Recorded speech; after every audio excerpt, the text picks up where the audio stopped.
हवाओं के भरोसे मत उड़, हवाओं के भरोसे मत उड़, चट्टानें तूफानों का भी रुख मोड़ देती हैं। ध्यान से सुनना, हवाओं के भरोसे मत उड़, चट्टानें तूफानों का भी रुख मोड़ देती हैं। अपने पंखों पर भरोसा रख, हवाओं के भरोसे तो पतंगें उड़ा करती हैं।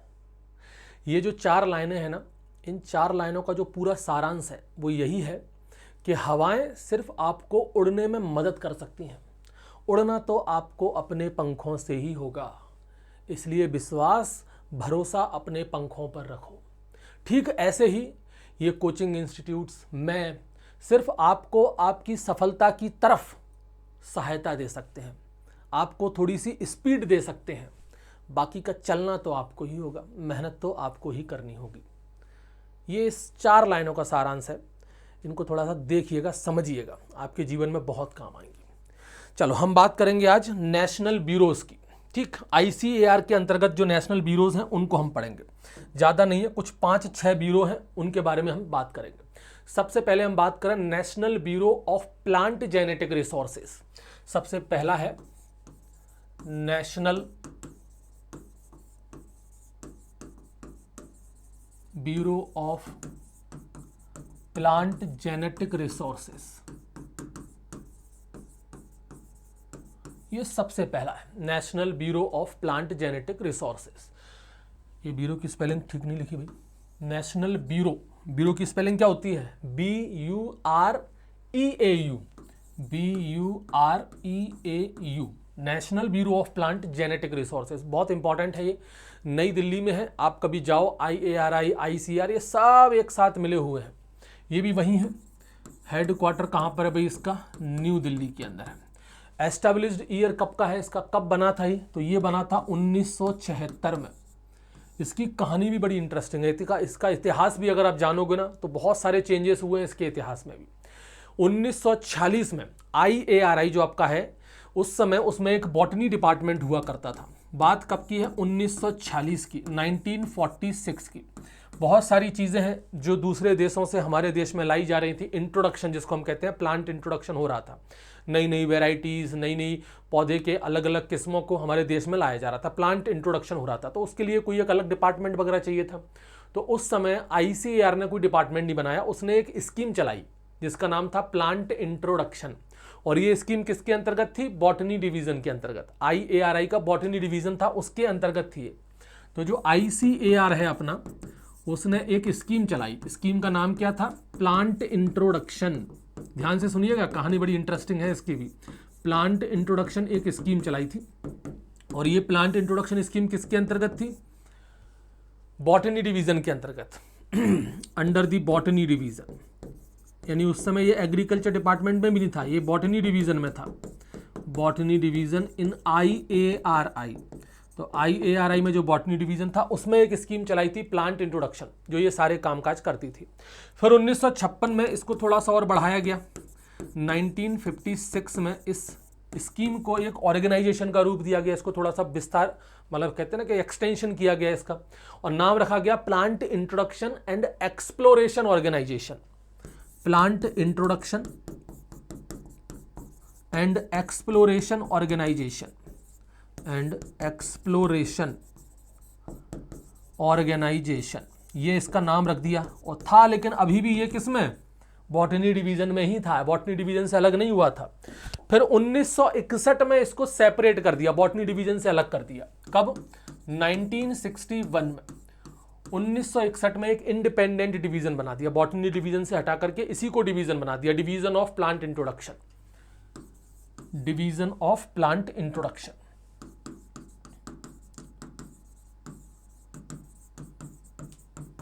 डिवीज़न ऑफ प्लांट इंट्रोडक्शन, ये एक सेपरेट डिवीज़न बन गया।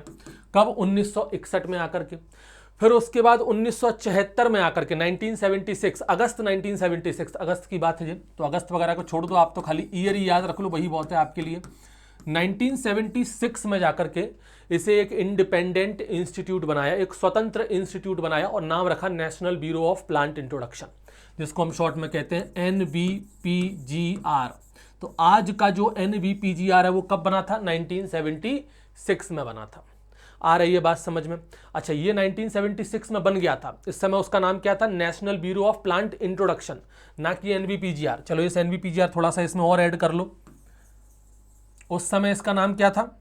हालांकि एक इंडिपेंडेंट इंट्रोडक्शन, एक इंडिपेंडेंट इंस्टीट्यूट तो बन के तैयार हो गया था, बाद में फिर 1977 में इसका नाम चेंज हुआ था, ठीक है, 1 साल बाद। उस समय इसका क्या नाम था? National bureau of plant introduction. National bureau of plant introduction मतलब एक इंडिपेंडेंट इंस्टीट्यूट तो बन के तैयार हो गया था। तो अगर क्वेश्चन कभी पूछ लिया जाए कि एनबीपीजीआर की स्थापना कब हुई, तो वो 1976 में हुई। उसके बाद तो फिर 1977 में ठीक 1 साल बाद ही इसका नाम चेंज कर दिया बस। और नाम चेंज करके क्या रख दिया, जो अभी हम पढ़ते हैं, NBPGR, national bureau of plant genetic resources. ठीक है, तो भाई ईयर आपको कौन सा याद रखना है? 1976 के national bureau of plant genetic resources कब एस्टेब्लिश हुआ था? 1976 में एस्टेब्लिश हुआ था। अब बात करें अपन दूसरा, वो है national bureau of agriculturally important micro organism. National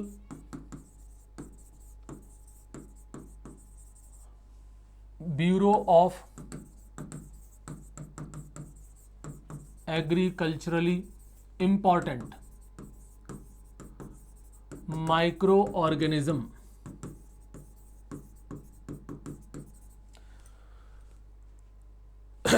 जितने भी एग्रीकल्चर के रिलेटेड माइक्रो ऑर्गेनिज्म हैं, एग्रीकल्चर के लिए जो इंपॉर्टेंस रखते हैं माइक्रो ऑर्गेनिज्म, उनके लिए बनाया गया था ये नेशनल ब्यूरो। और ये कहां पर स्थापित किया गया था? मऊ में।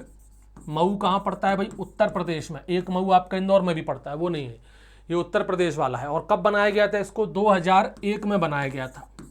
2001 में इसकी स्थापना की गई थी। शुरुआत में ये वहीं था, जो एनबीपीजीआर का कैंपस है, ओल्ड बिल्डिंग है, उसी में था। ये न्यू दिल्ली में ही था। इसका इनिशियल हेडक्वार्टर जो था आपका, इसका जो इनिशियल हेडक्वार्टर है, शुरुआत का जो हेडक्वार्टर है, वो वहीं एनबीपीजीआर की बिल्डिंग में ही था। एनबीपीजीआर की जो ओल्ड बिल्डिंग थी उसी में था इसका हेडक्वार्टर, यानी कि न्यू दिल्ली में ही था। ये मऊ में तो बाद में शिफ्ट हुआ है, तो उसमें शिफ्ट किया गया था 2004 में। और ये जो हेडक्वार्टर है ये शिफ्ट हुआ था महू में, कब? 2004 में। ठीक है, याद रहेगा, बस आपको तो ये याद रखना है 2001 में इसकी स्थापना की गई थी।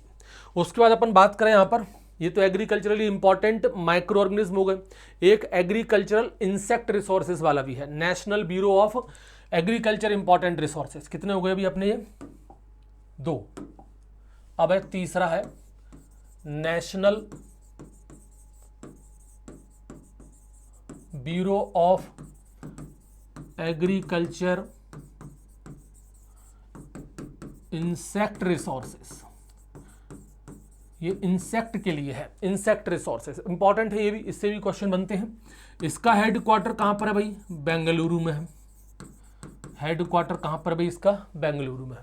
और ये कब बना था? ये बना था 2009 में। 2009 में इसकी स्थापना हो गई थी। उसके बाद आ जाओ भाई, एक बड़ा इंपॉर्टेंट है, नेशनल ब्यूरो ऑफ सॉइल सर्वे का है, जिसको शॉर्ट में NBSS, national bureau of soil science and land use planning. क्या कहते हैं उसको शॉर्ट में? NBSS एंड LUP, ये लंबा सा नाम है इसका। National bureau of soil survey land use planning. Simple है, रटने की जरूरत ही नहीं है अपन को। National bureau of soil survey and land use planning. ठीक है, ये है भाई। ये कहां पर है भाई आपका? इसका जो हेडक्वार्टर है वो है नागपुर में। इसका हेडक्वार्टर कहां पर है भाई आपका? नागपुर में है। और ये 1976 में बनके तैयार हो गया था। एस्टेब्लिश्ड ईयर क्या है इसका? 1976 का है। इसकी भी अपनी एक अलग कहानी है भाई। 1956 में, ये बात कब की है? 1956 की। देखो ये तो आपका 1976 में बना था। अब मैं इसकी कहानी आपको बता रहा हूं। 1956 में गवर्नमेंट ऑफ इंडिया ने स्टार्ट किया था। क्या स्टार्ट किया था? ऑल इंडिया, एक ऑर्गेनाइजेशन थी, ऑल इंडिया सॉइल सर्वे ऑर्गेनाइजेशन। कब? 1956 में। तो गवर्नमेंट ऑफ इंडिया ने स्टार्ट की थी एक ऑर्गेनाइजेशन, जिसका नाम क्या था? ऑल इंडिया सॉइल सर्वे ऑर्गेनाइजेशन। ऑल इंडिया सॉइल सर्वे ऑर्गेनाइजेशन, ये स्टार्ट कर दिया था कब? 1956 में, 1956 में। उसके बाद एक सेंट्रल सॉइल कंजर्वेशन बोर्ड की एक स्कीम है, लैंड यूज प्लानिंग स्कीम। किसकी? Central soil conservation board, soil conservation board. तो इन सॉइल कंजर्वेशन बोर्ड की एक स्कीम है, बोर्ड, एक मिनट, बोर्ड, BOARD बोर्ड। तो नेशनल सॉइल कंजर्वेशन बोर्ड, इसकी एक स्कीम थी लैंड यूज प्लानिंग स्कीम। क्या थी? Land use planning scheme. तो ये जो लैंड यूज प्लानिंग स्कीम और आपका ऑल इंडिया सॉइल सर्वे ऑर्गेनाइजेशन, इन दोनों को कर दिया मर्ज। कब किया गया था? 1958 में आकर के, 1958 में इन दोनों को कर दिया मर्ज। किसको? ऑल इंडिया सॉइल सर्वे ऑर्गेनाइजेशन, इसको कह देते हैं नंबर 1, और लैंड यूज सर्वे प्लानिंग स्कीम, इसको कह देते हैं नंबर 2। तो नंबर 1 और नंबर 2 इन दोनों को क्या कर दिया भाई? यहां पर जोड़ दिया, मर्ज कर दिया, और मर्ज करके बना दिया एक all India soil and land use survey. नाम क्या रख दिया? All India soil, all India soil and land use survey, ये इसका नाम बना दिया। कोई दिक्कत यहां तक? सिंपल ही है। फिर उसके बाद 1976 में इसको एक इंडिपेंडेंट इंस्टीट्यूट बना दिया। 1976 में ये एक नेशनल ब्यूरो बन गया। इसलिए अगर नेशनल ब्यूरो के ऊपर क्वेश्चन पूछे कब बना था, तो वो आपका 1976 में ही बना था। ठीक है, NBSS एंड LUP। क्लियर? चलो अब आ जाओ भाई, एक और देखें अपन, ये एनिमल जेनेटिक रिसोर्सेज के ऊपर है। National bureau of animal genetic resources, sorry direct animal लिखोगे क्या? नेशनल तो लिख लो। ओए हो, ये क्या हो गया? क्या कर रहे हैं भाई? National bureau of animal genetic resources. तो ये जो एनिमल जेनेटिक रिसोर्सेस का है, ये कहां पर भी? आपका करनाल में है।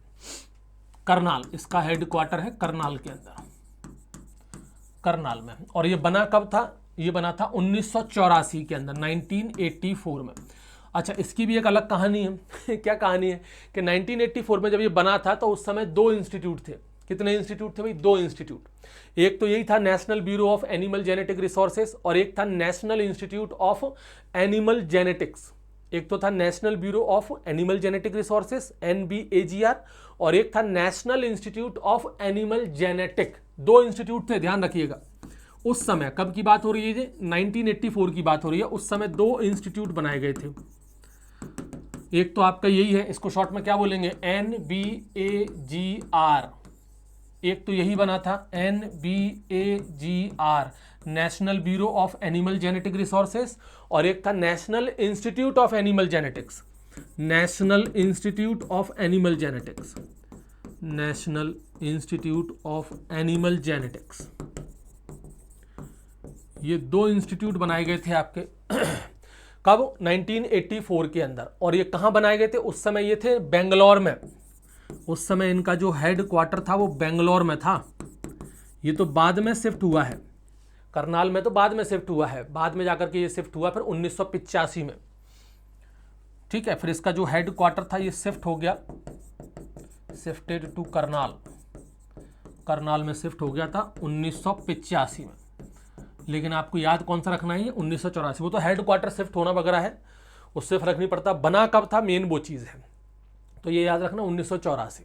अब आ जाओ, एक लास्ट है आपका national bureau of fish genetic resources, national bureau of fish genetic resources, national bureau of fish genetic resources. ये देख लो भाई, ये भी बड़ा इंपॉर्टेंट है। ये कहां पर है? ये आपका लखनऊ में पड़ेगा। हेड क्वार्टर इसका कहां पर है भाई? लखनऊ में इसका हेड क्वार्टर है। ठीक है भाई, तो इतने आपको याद रखने। अच्छा, इसका वो तो लिख लो 1983, ईयर कब का है भाई इसका? 1983 का, 1983 में ये स्थापित किया गया था। तो इतने तो आपको याद करने ही करने पड़ेंगे, ज़्यादा कहाँ है मेरे हिसाब से? कितने थे? 5 या 6 ही है, बस इतने ही है, तो ज़्यादा नहीं है। बस आपको रखना क्या है याद? एक तो इसका हेड क्वार्टर कहाँ पर है वो याद रखो, और स्थापना कब हुई थी वो याद रखो। और बाकी की जो कहानी मैंने आपको बताई कैसे कैसे बने, ये सिर्फ आपकी नॉलेज के लिए है, वो आपकी मर्जी है, याद करना हो तो कर लो नॉलेज के लिए, नहीं तो इतनी चीज़ें तो आपको याद रखनी ही है जितना मैंने बताया है। ठीक है, तो भाई वही बात है, हवाओं के भरोसे मत उड़, चट्टानें तूफानों का भी रुख मोड़ देती है।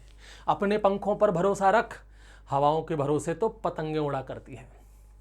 धन्यवाद।